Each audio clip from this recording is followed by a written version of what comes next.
At kung papansin nyo rin mga boss, walang katubig-tubig dahil low tide na. At mamayang mga alas 11 saka lalalim yung dagat. Ayan o.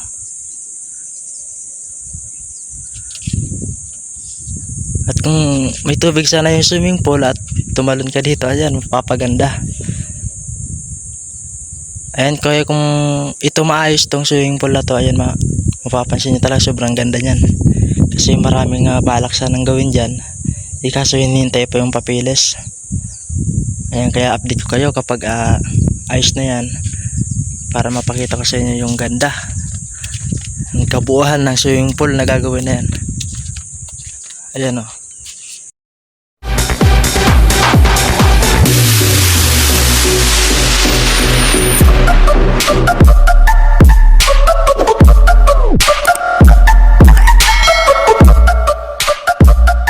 So yun, what's up mga boss? Ayan, nandito tayo ngayon sa Moller Beach. Ayan mga boss. Ayan.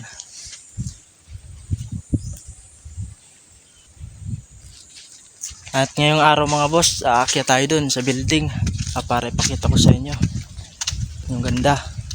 Tanawin sa taas. Ayan o. Subukan natin akyatin yan kasi wala naman yung may-ari. Ayan.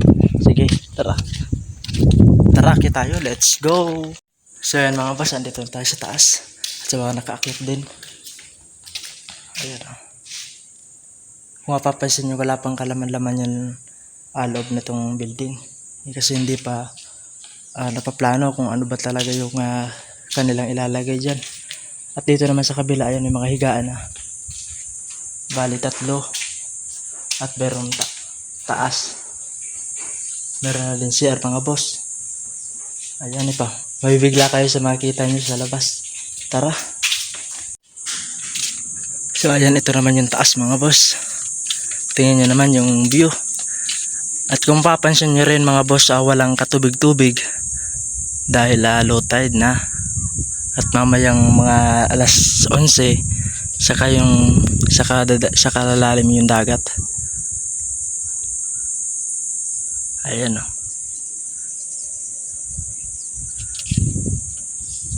At kung may tubig sana yung swimming pool at tumalon ka dito, ayan, mapapaganda. Ayan, kaya kung ito maayos tong swimming pool na to, ayan, mapapansin nyo talaga sobrang ganda nyan. Kasi maraming balak sanang gawin dyan. Kaso hinihintay pa yung papilis. Ayan, kaya update ko kayo kapag ayos na yan, para mapakita ko sa inyo yung ganda, yung kabuuhan ng swimming pool na gagawin na yan. Ayan o. Oh. Kasi yan lang naman yung pag-asa nila na dayuhin yung beach na Moller Beach na to. Kasi pag ganitong oras, gaya yan, low tide na, walang katubig-tubig, asaan maliligo yung tao. Pero kapag hama na tong at maayos na tong swimming pool, ayan, sobrang ganda na. Gaya nito, sobrang init, ganda siya nang magbabad dyan sa loob nyan. Kaya lang hindi pa maayos. Ayan, at doon naman tayo sa cottage. Tara. Ayan, bali bababa naman tayo para doon sa ibaba. Yung papakita ko naman sa inyo yung nililinisan natin na cottage. Ayan. Talagang 1.5, hindi ka na malulugi kasi kompleto na, may kama ka na, may higaan ka na, at may electric pan ka na. Tara, tingnan natin. Let's go. Ayan, nandito na tayo mga boss sa baba. Ayan. Luma nga pala yung ginagamit natin na panglinis, kaya papalitan natin to bukas kapag ako ay nakapagpasentro. Ayan. Ang ganito daw mga boss na cottage, ayan, kung mapapansin nyo, yung homestar na to, 500 daw to. May upuan na din nandun sa taas, di lang namin nilagay kasi babasa lang ng ulan. Kung mapapansin nyo, yun yung mga bubong, ayan, nakakalay. Kasi gawa nung pag umuulan na isla ka ng tubig sa itaas at nasisira. Ayan. Unahin natin dito mga boss. Baka ito lang yung bukas dito sa mga cottage na to. Nasa akin naman yung susi, kaso ito lang papakita ko sa inyo. Ayan, tara, pasok tayo. Yo. Ayan mga boss oh. Tingnan nyo naman. May CR na, may higaan na. May una na din. At kung mapapansin nyo mga boss, malaki yung electric pan. Meron na din na kung sakaling may sunog, may magagamit. Meron na din na safety piece sa katawan. Ayan, kung mapapansin nyo mga boss, walang sapin. Kasi nilabhan ni mama. Hindi pa naibabalik kasi nandun pa sa labas, sinasampay pa lang. Ayan.